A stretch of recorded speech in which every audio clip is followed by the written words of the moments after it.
Good morning children. आज हम second chapter स्नेह पढ़ेंगे। स्नेह का मतलब होता है प्रेम। इस कहानी के जो कहानीकार है विष्णु प्रभाकर जी है, और विष्णु प्रभाकर जी ने सामाजिक और जो मनोवैज्ञानिक जो तथ्य होता है इस कहानी के माध्यम से प्रकट करने का प्रयत्न किया है कि समाज में मनुष्य जो है किस तरह से अपने मन के विचारों को व्यक्त करता है। ठीक है, तो यहाँ पर और साथ ही उन्होंने ये भी बताने का प्रयत्न किया है कि कभी कभी मनुष्य इतना स्वार्थी हो जाता है कि वो सोचता है कि मैं जिससे स्नेह करता हूँ, मैं जिससे प्रेम करता हूँ वो केवल मेरे लिए ही है, किसी और का प्रेम उसे बर्दाश्त नहीं होता है। ठीक है, तो लेकिन ऐसा नहीं है। प्रेम पर किसी का भी एक अधिकार नहीं होता है, किसी एक व्यक्ति का अधिकार नहीं होता है। ठीक है, वास्तव में तो है ये जो है जो प्रेम होता है, जो स्नेह होता है, उस पर जो है किसी का भी अधिकार हो सकता है। कोई व्यक्ति जो है किसी व्यक्ति के प्रति जो है अपना प्रेम को व्यक्त कर सकता है। सपोज मैंने एक एग्जाम्पल है, एक बच्चा है तो उस बच्चे के प्रति उसके घर के जितने परिवार है, केवल माँ का ही उस पर स्नेह नहीं होगा, ठीक है, बल्कि और भी जो लोग होंगे वो सभी जो है उस पर अपना स्नेह प्रकट कर सकते हैं। तो ये बात को मनुष्य को समझना बहुत ही ज़रूरी है। कोई लोग सोचते हैं ना कि ये मेरी वस्तु है तो केवल मैं ही अपना प्रेम उस पर जताऊँ, ऐसा नहीं होता है। अगर घर में है, परिवार में है, तो सभी लोग का जो स्नेह होता है हर एक व्यक्ति के प्रति जो है बटा होता है। हर एक व्यक्ति के प्रति उनका जो स्नेह होता है वो अपना ही स्नेह होता है। किसी एक व्यक्ति का किसी निश्चित व्यक्ति के लिए स्नेह होना, ये मतलब इस बात को समझाने के लिए उन्होंने इस कहानी को हमारे सामने रखा है। जब मैं कहानी पढ़ाऊँगी तो शायद ये इस बात को और भी अधिक से अच्छी तरह से क्लियर हो जाएगा। ठीक है, तो कहानी जो है स्नेह है, जिसके मुख्य पात्र है शशि है, जो कि एक बच्चा है।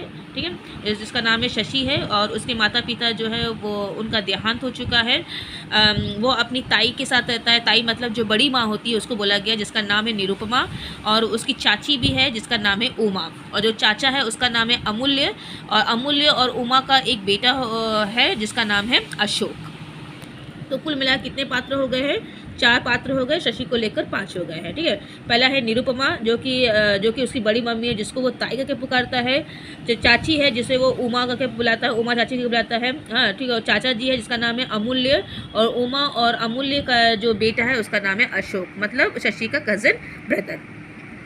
और शशि के जो माता पिता है उनका देहांत हो चुका है। ठीक है, तो हम देख लेते हैं स्टोरी क्या है। उमा स्नान करके पूजा की कोठरी की ओर जा रही थी। तो क्या उमा जो थी वो अभी भी घर में मैंने शादी करके आई है, नई बहू है अपने घर में।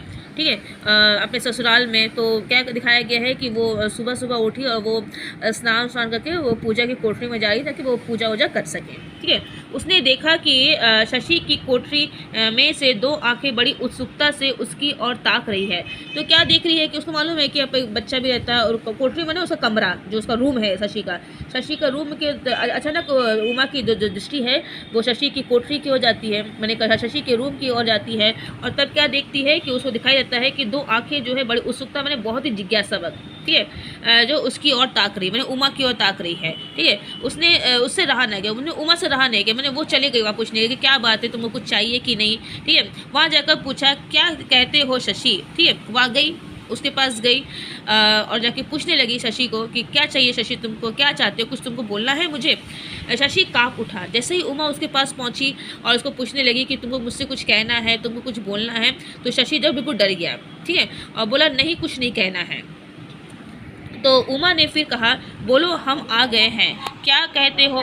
तो उमा ने फिर से उसको मैंने उसको दिलासा दिया और बोला कि देखो डरने की कोई बात नहीं है, तुम कुछ बोलना चाहते हो तो मुझसे बोल सकते हो। ठीक है, मैं आ गई हूँ, तुमको जो बोलना है मुझे बोल सकते हैं। शशि फिर भी नहीं बोला, लेकिन शशि कुछ नहीं बोल रहा है, वो इतना डरा हुआ है कि कुछ भी नहीं बोला है। उसने केवल उमा की ओर देख भर लिया, उसकी आंखों में पानी उमड़ आया। ठीक है, उसने क्या किया, उमा की तरफ देखा, और मैंने वो बोलना चाहा लेकिन इतना वो डरा हुआ है कि वो बोल नहीं पा रहा था।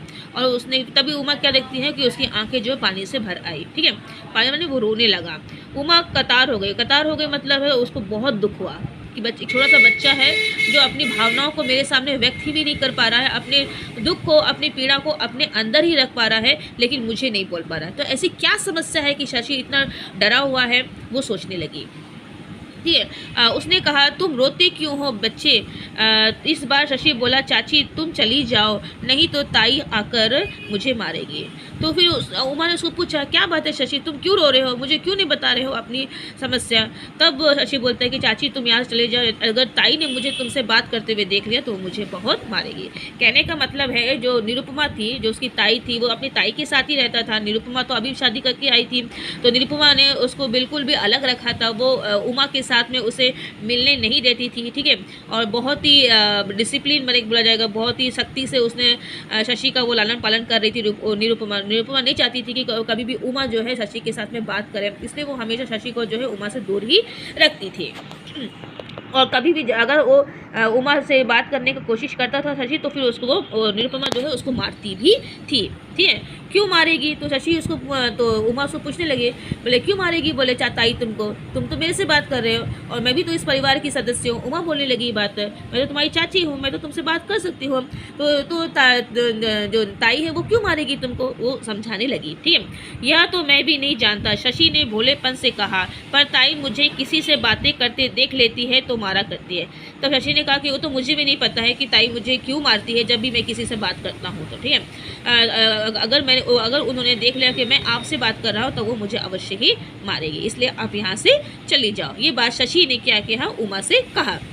हमारे साथ बात करते देखकर वे नहीं मारेगी, आओ तुम हमारे साथ चलो। तो उमा ने फिर उसको समझाया, देखो तुम मेरे साथ बात कर रहे हो, मैं तो तुम्हारी चाची हूँ, क्यों तुम्हारी ताई तुमको मारेगी, अगर तुम मेरे साथ बात करोगे तो वो नहीं मारेगी, ठीक है। आओ तुम मेरे साथ में चलो। नहीं नहीं चाची, हाथ जोड़ते हैं, तुम चली जाओ, ताई आती होगी। तो फिर उसने यहाँ तक कि हाथ भी जोड़ लिया अपनी उमा चाची के सामने कि चाची आप यहाँ से चले जाओ, यदि ताई ने देख लिया तो वो मुझे बहुत मारेगी। शशि की आंखें भर आई, उमा ऐसा कुछ ना कह सकी, उसका हृदय शशि के लिए व्याकुल हो उठा, ठीक है। शशि की आंखें भर आई, रोने लगा। उमा भी कुछ नहीं कर पा रही, उमा को समझ ही नहीं आ रहा था आखिर माजरा है क्या, ठीक है। उसका हृदय शशि के लिए व्याकुल, वो बिल्कुल व्याकुल हो गई। छोटा सा बच्चा जो है इतना कष्ट क्यों सह रहा है। वह अभी इस नए घर में बहू बनकर आई है। वह ना शशि को समझ पाई है, ना अपनी विधवा जेठानी निरुपमा को, ठीक है।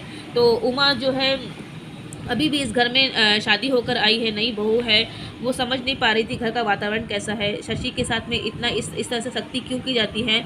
और उसकी जो ताई जो है, मैंने अर्थात उमा की जो बड़ी जेठानी है जो कि विधवा है, उसके पति का देहांत हो गया है, ठीक है। और जो उसके ये जो शशि है वो उसके माता पिता का भी देहांत हो गया है, तो वो ये शशि का देखभाल करती है निरुपमा। हाँ, लेकिन निरुपमा जो है बहुत ही शक्ति से शशि को रखती है। तो वो समझ नहीं पा रही थी कि शशि को समझ पा रही थी कि वो ऐसा क्यों रह रहा है, इतना डर क्यों रहा है, और ना ही अपनी विधवा जेठानी निरुपमा को कि निरुपमा क्यों इतना डराकर बच्चों को रखी है, ठीक है। जिस दिन उसने ससुराल में पैर रखा था उसी दिन निरुपमा ने उसको समझा दिया कि इस अभागे बालक को मुंह न लगाना। मतलब जिस दिन वो शादी होकर आई थी उमा, जिस दिन उमा शादी होकर आई थी उसी दिन उसकी विधवा जो जेठानी थी उसने निरुपमा को समझाया था कि तुम ये जो बालक है, जो शशि नाम का जो बालक है, तुम उसको अपने मुँह मत लगाना, मतलब तुम उससे ज़्यादा घुल मिल मत जाना, उससे हमेशा दूर रहना, क्योंकि ये अभागा है। कहने का मतलब है ये बालक बहुत ही अशुभ है, जो भी इस बालक के साथ में रहता है उसके जीवन में कोई ना कोई समस्या आती है। ऐसा है कि निरुपमा ने उमा को समझाया था। उमा ने सोचा था वह बालक अवश्य शैतान होगा, परंतु इन 4 दिनों में ही उसे मालूम हो गया बालक शैतान नहीं है। तो उमा को लगा कि मैंने मेरी जेठानी मुझे बोल रही है तो हो सकता है बालक कुछ शैतान हो, मैं शरारती हो, इसलिए उसने ऐसा कहा है कि मुझे उनसे दूर रहने के लिए कहा है। लेकिन वो 4 दिन हो गए थे और जब उसने देखा कि बालक तो काफ़ी मासूम है, वो शैतान नहीं है, ठीक है। उसका एकमात्र अपराध यही है कि वह बिना माँ बाप का है। और उमा इतना समझने लगी थी कि बच्चा शैतान नहीं है, बहुत ही मासूम है, केवल एक ही अपराध है कि उसके माता पिता उसके साथ नहीं है, वो क्या है, ठीक है, वो अनाथ है। हाँ, यह भी क्या अपराध है, उमा सोच रही है, ये तो कोई अपराध नहीं है, बच्चे का इसमें क्या कसूर है अगर उसके माता पिता की मृत्यु हो गई है तो। उमा वहीं खड़ी खड़ी सोचती रही, ठीक है। और उधर पूजा घर में उमा को ना पाकर निरुपमा वहीं आ गई। तो जो निरुपमा थी वो मैंने उसकी जो जेठानी थी वो पूजा घर में उमा की प्रतीक्षा कर रही थी। जब देखी कि बहुत देर हो गया, उमा जो है अभी तक पूजा घर में नहीं आई, तो वो वापस बाहर आकर जो है वहीं पहुंच गई जहाँ पर उमा खड़ी थी, ठीक है, वहीं आ गई। उसने उमा को शशि की कोठरी के पास खड़े देखा। वह चिल्ला उठी। तो उसने क्या देखा कि उमा जो है कोठरी जो शशि है उसके कमरे के पास में खड़ी हुई है। तो वह चिल्ला उठी, जो जानबूझकर सांप के मुंह में उंगली डाले उसे कौन बचा सकता है बहुरानी। मैं अब भी कहती हूँ तुम शशि को मुंह न लगाओ।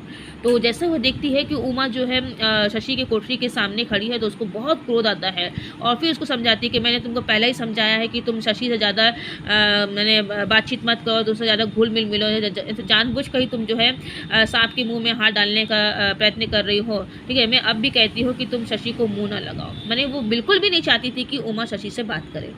ठीक है, तो उमा चौंक कर बोली मैंने क्या किया जीजी। तो उमा को समझ नहीं आया, मैं तो सिर्फ शशि से बात करूँ, इसमें कौन सा बड़ा अपराध हो गया है, ऐसा कौन सा करे कि मुझे ऐसा बोला जा रहा है कि सांप के मुंह में तुम हाथ डाल रहे होगे। ठीक है, वो समझ नहीं पाई, वो बोलने लगी कि मैंने क्या किया जीजी, तुम शशि के कमरे में क्यों गई थी। तो बोलने लगी कि तुम शशि के कमरे में क्यों गई थी। निरुपमा ने शासन के स्वर में पूछा, शासन मतलब बिल्कुल क्रोध से पूछा कि तुमको मना किया है कि उससे नहीं मिले, उसके कमरे में ना जाए, तुम वहाँ पर क्यों गई थी। उमा काँप गई, उसने इतना ही कहा जीजी तुम इस बालक से इतनी नाराज़ क्यों है। तो वो समझ नहीं पाई आखिर बात क्या है। तब वो पूछती है अपनी जेठानी से जीजी आखिर बात क्या है, तुम क्यों इस बालक से इतना नाराज़ रहती हो, क्यों तुम इस बालक के प्रति तुम्हारे हृदय में प्रेम की भावना नहीं है। ठीक है, मैं हाँ अपराध क्या नाराज क्यों हो। तो निरुपमा उसी तरह बोली नाराज क्यों हो या जानना चाहती हो। अरे बहू इस राक्षस ने पैदा होते ही, ठीक है क्या बोलने लगी, राक्षस ने पैदा होते ही अपने माँ बाप को खा डाला, तनिक बड़ा हुआ तो अपने ताऊ को भी निगल गया और तुम पूछती हो इसका अपराध क्या है। तब निरुपमा बोलने लगी बोले कि मैं नाराज क्यों हूँ इस बालक से। तो बोले तुमको मैं बताती हूँ, बोले ये बालक कितना अपशगुन बालक है, बोले अशुभ बालक है। जैसे ही पैदा हुआ उसके माता पिता मर गए और जब थोड़ा सा बड़ा हुआ तो उसके ताऊ जी भी मर गए। तो ये सब का कारण जो ये बालक ही है और तुम पूछ रही हो कि इसका अपराध क्या है। और उसने झपट कर बालक को कमरे से बाहर निकाल कर खड़ा कर दिया। बोली मैं जानती हूँ मैं इसका गला नहीं घोट सकती, परंतु बहुरानी अपने भरे घर को फिर से